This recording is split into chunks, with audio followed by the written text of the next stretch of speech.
दोस्तों, मंडे 22 फरवरी 2021 Indian constitution पे अंतिम वीडियो, जिसका पहला क्वेश्चन है, कौन सा सिद्धांत संघ और राज्यों के मध्य विधायी शक्तियों के विभाजन से संबंधित है? अधित्याग का सिद्धांत, सारे एवं तत्व का सिद्धांत, पृथक करणीयता का सिद्धांत, आच्छादन का सिद्धांत। Give the right answer. RSRDS film 2003। Right answer C, सार एवं तत्व का सिद्धांत। संघ और राज्यों के बीच विधायी शक्तियों के वितरण संबंधी प्रावधान संविधान के अनुच्छेद 245 से 255 तक में किया गया है। विधायी शक्तियों के विभाजन से संबंधित तीन प्रमुख सिद्धांत हैं: सार एवं तत्व का सिद्धांत, छद्म विधायन का सिद्धांत तथा क्षेत्रिक संबंध का सिद्धांत। नाउ क्वेश्चन नंबर 2, संसद को राज्य सूची के विषय में विधान बनाने की शक्ति रखती है, परंतु तब जबकि वह राष्ट्र हित में हो, संबद्ध राज्य के हित में हो, लोक हित में हो, अल्पसंख्यकों के हित में हो। Give the right answer. UPPCS 2001, 2002, 2005।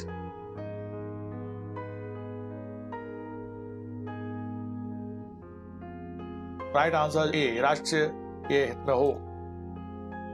संविधान के अनुच्छेद 249 के अंतर्गत यदि राज्यसभा अपने उपस्थित तथा मत देने वाले सदस्यों के 2/3 बहुमत से राज्य सूची में परिगणित किसी विषय के राष्ट्रीय महत्व का घोषित कर देती है, तो राज्य सूची के उस विषय पर कानून बनाने की शक्ति संसद को प्राप्त हो जाती है। नाउ क्वेश्चन नंबर 3, भारत के संविधान के किस अनुच्छेद के अंतर्गत अंतरराज्यीय परिषद का गठन होता है? अनुच्छेद 254, अनुच्छेद 263, 260, 267। Give the right answer. MPADPO 2015 में क्वेश्चन पूछा गया था।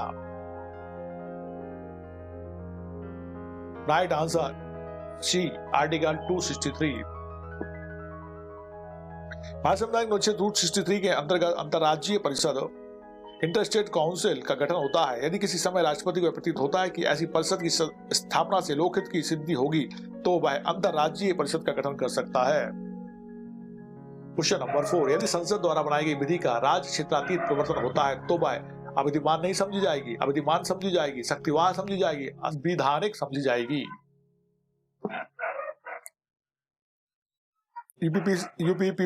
यूपीपीसीएस 2002, RSRDS फिल्म 2008 में क्वेश्चन पूछा गया था। राइट आंसर इज ए, अवधि मान नहीं समझी जाएगी। भारत संविधान के अनुच्छेद 242 क्लॉज 2 के अनुसार यदि संसद बनाई गई विधि का राज्य क्षेत्रातीत प्रवर्तन होता है, तो वह अविधिमान नहीं समझी जाएगी। नाउ क्वेश्चन नंबर 5, अंतरराष्ट्रीय करार को प्रभावी करने के लिए संसद ऐसे विषय पर विधि बनाती है जो राज्य सूची में प्रकटित है और प्रभावित राज्यों से कोई परामर्श नहीं करती है। यह विधि अविधिमान नहीं, क्योंकि वह राज्य विधानमंडलों के अनन्य अधिकार का उल्लंघन करती है। अविधिमान हो जाएगी किंतु उसी विस्तार तक जिस तक राज्य द्वारा भविष्य में बनाई जाने वाली किसी विधि से संगत है। पूर्णतः विधिमान है, क्योंकि संसद को अंतरराष्ट्रीय करार को प्रभावी करने के लिए विधि बनाने को सख्त किया गया है, चाहे ऐसा करने से राज्य की विधान बनाने की अनन्य शक्ति का उल्लंघन होता हो। अकृत और शून्य है। Question number 5, give the right answer. UPPCS 2006, 2007, Uttaranchal civil 2002। Right answer C, पूर्णतः विधि मान्य है, क्योंकि संसद को अंतरराष्ट्रीय करार को प्रभावी करने के लिए विधि बनाने को सशक्त किया गया है, चाहे ऐसा करने से राज्य की विधान बनाने की अन्य शक्ति का उल्लंघन होता हो।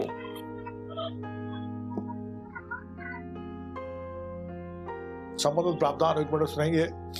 अनुच्छेद 253 के अनुसार अंतरराष्ट्रीय करार को प्रभावी बनाने के लिए संसद ऐसे विषय पर विधि बना सकती है जो राज्य सूची में प्रकटित है, अतः यह विधि पूर्णतः विधि मान्य है। इस अनुच्छेद के अधीन संसद को अंतरराष्ट्रीय संधियों करारों के कार्यान्वयन हेतु, चाहे वह राज्य सूची का ही विषय हो, विधि बनाने की शक्ति प्राप्त है। ऐसी विधि के बनाने में केंद्र और राज्यों के मध्य शक्ति विभाजन कोई बाधा उपस्थित नहीं करता है। संधियों को संसद के अनुसमर्थन की आवश्यकता नहीं होती है, परंतु संसदीय विधान अनिवार्य होता है। यह विधियां संवैधानिक परिसीमा के अधीन होती हैं, अतः वे मूल अधिकारों का अतिक्रमण नहीं कर सकती हैं। नाउ क्वेश्चन नंबर 6, लोकसभा भंग हो तो आकस्मिक निधि से धनराशि निकाली जाएगी। राष्ट्रपति द्वारा अध्यादेश जारी करके, राष्ट्रपति के आदेश द्वारा, राज्यसभा द्वारा, लोकसभा के पुनर्गठन के बाद ही। The right answer UPPCS 1993। Right answer B, राष्ट्रपति के आदेश द्वारा। लोकसभा भंग हो तो आकस्मिक निधि से धनराशि राष्ट्रपति के आदेश द्वारा निकाली जाएगी। यह निधि कार्यपालिका के वहनाधीन होती है। नाउ क्वेश्चन नंबर 7, संविधान के अंतर्गत राज्य क्षेत्रातीत लागू होने वाली विधियों का निर्माण करने की शक्ति प्रदान की गई है। केवल राज्य व्यवस्थापिकाओं को, केवल संसद को, राज्य व्यवस्थापिकाओं और संसद दोनों को, ना तो संसद को और ना ही राज्य व्यवस्थापिकाओं को। Right answer UPPCS 1997।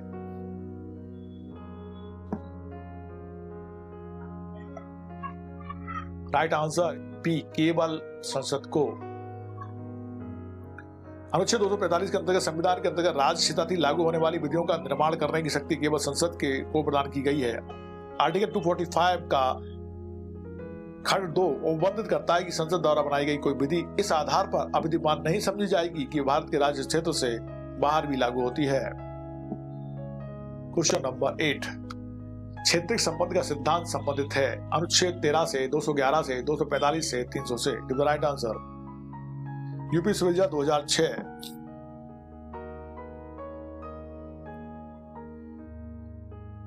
Right answer C article 245 of Indian constitution. संविधान का अनुच्छेद 245 संसद द्वारा राज्यों के विधान मंडलों द्वारा निर्मित विधियों के क्षेत्रीय विस्तार संबंधित है। इसके अनुसार संसद भारत के संपूर्ण राज्य क्षेत्र या उसके किसी भाग के लिए विधि बना सकेगी और राज्य का विधानमंडल संपूर्ण राज्य या उसके किसी भाग के लिए विधि बना सकेगा, किंतु इस सामान्य नियम का अपवाद संसद द्वारा बनाई गई कोई विधि इस आधार पर विद्यमान नहीं समझी जाएगी कि उसका राज्य क्षेत्रातीत प्रवर्तन होगा। यदि क्षेत्रातीत राज्य एवं उस विषय वस्तु से कोई असंबद्धता हो जिसके ऊपर वह विधि लागू होती है, इसे ही क्षेत्रीय संबंध का सिद्धांत डॉक्ट्रिन ऑफ टेरिटोरियल नेक्सस कहते हैं।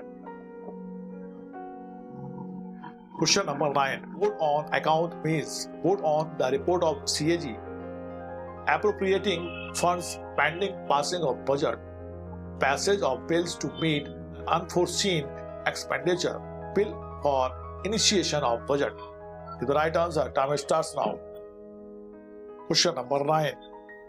उत्तर प्रदेश अतिरिक्त जिला एवं सत्र न्यायाधीश फिल्म 2016। Right answer B appropriating funds pending passing of budget. संबंधित प्रावधान। विनियोग विधेयक के पारित होने के बाद ही भारत संचित निधि से कोई रकम निकाली जा सकती है, किंतु सरकार को इस विधेयक के पारित होने के पहले ही रुपयों की आवश्यकता हो सकती है।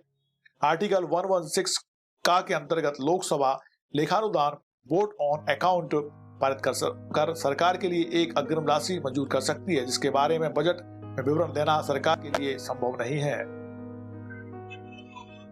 Question number 10। कोई विधेयक धन विधेयक है या नहीं, इसका निर्णय करेगा राष्ट्रपति, प्रधानमंत्री, लोकसभा अध्यक्ष, वित्त मंत्री। MP ADPO 2015, Uttarakhand civil 2009, UPPCS 1993। Right answer B Lok Sabha अध्यक्ष। संविधान के अनुच्छेद 110 क्लॉज 3 के अनुसार कोई विधेयक धन विधेयक है या नहीं, इसका निर्णय लोकसभा अध्यक्ष करेगा और उसका निर्णय अंतिम होगा। भारत के संविधान के किस अनुच्छेद के अंतर्गत वार्षिक बजट पेश किया जाता है? Article 1110, 112, 115, 118। The right answer UPPCS 2003, 2007। Right answer C article 112। संविधान के अनुच्छेद 112 के अधीन वार्षिक बजट पेश किया जाता है। 110 में धन विधेयक को परिभाषित किया गया है। 115 में अनुपूरक अनुदान की बात कही गई है और अनुच्छेद 118 में प्रक्रिया के नियम बनाने से संबंधित है। Question number 12। इनमें से कौन सा कथन सही नहीं है? धन विधेयक केवल लोकसभा में प्रस्तावित होता है। धन विधेयक लोकसभा में पारित होने के बाद राज्यसभा में प्रेषित किए जाने पर राज्यसभा स्वतंत्र तक विचार नहीं करती, तो ऐसा धन विधेयक दोनों सदनों द्वारा पारित मान लिया जाएगा। धन विधेयक का प्रमाणीकरण लोकसभा अध्यक्ष करता है। धन विधेयक के पारित होने में गतिरोध की स्थिति में राष्ट्रपति संसद के दोनों सदनों का संयुक्त अधिवेशन आहूत करता है। Right answer UP lower supplement 2003। कौन सा कथन सही नहीं है? हमको रॉन्ग आंसर बताना है। आंसर धन विधेयक के पारित होने में गतिरोध की स्थिति में राष्ट्रपति संसद के दोनों सदनों का संयुक्त अधिवेशन आहूत करता है, ये सही नहीं है। Now question number 13। जिसे प्रत्यक्ष रूप से नहीं किया जा सकता उसे अप्रत्यक्ष रूप से भी नहीं किया जा सकता। एक वक्तव्य किस सिद्धांत से संबंधित है? छद्म विधायन का सिद्धांत, सारांश सार का सिद्धांत, समरसता का सिद्धांत, अर्थार्मयन और आच्छादन का सिद्धांत।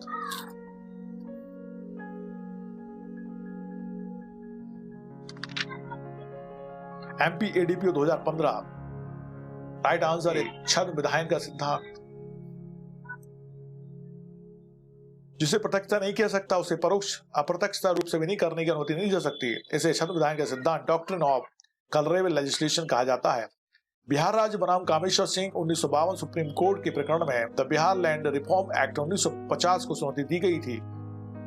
बाह्यता तथा प्रकटता इस अधिनियम में प्रतिकर के अवधारणा के सिद्धांत दिए गए थे। वस्तुतः ये सिद्धांत व्यवहारिक तथा वास्तविक नहीं थे। परिणामतः याची की संपत्ति प्रतिकर चुकाए बिना अर्जित की जा रही थी। यह धारण किया गया कि यह अधिनियम एक छद्म विधायन था, अतः अवैध है, उसे शून्य घोषित किया गया। क्वेश्चन नंबर 14 धर्म विधेयक प्रस्तुत किया जा सकता है संसद के किसी सदन में, केवल राज्यसभा में, केवल लोकसभा में से कोई भी नहीं। यूपी सिविल जज 1997, 2003 और एमपीएपीओ 2008। राइट आंसर है बी, केवल लोकसभा में। नाउ क्वेश्चन नंबर 15 लोकसभा द्वारा धर्म विधेयक के पारित होने के बाद यदि राज्यसभा द्वारा कोई कार्रवाई नहीं किए जाने पर उसे कितने दिनांक बाद पारित हुआ मान लिया जाएगा? 3 सप्ताह, 4 सप्ताह, 14 दिन, 17 दिन। कितना राइट आंसर? छत्तीसगढ़ सिविल जज 2014, यूपी सिविल जज 2012, Bihar PCS junior prelims 2009। Right answer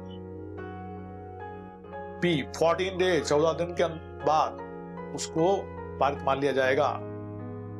तो दोस्तों आज के 5 वीडियो अपने इंडियन कॉन्स्टिट्यूशन पे हो गए। मिलते हैं कल, तब तक के लिए जय हिंद, जय भारत।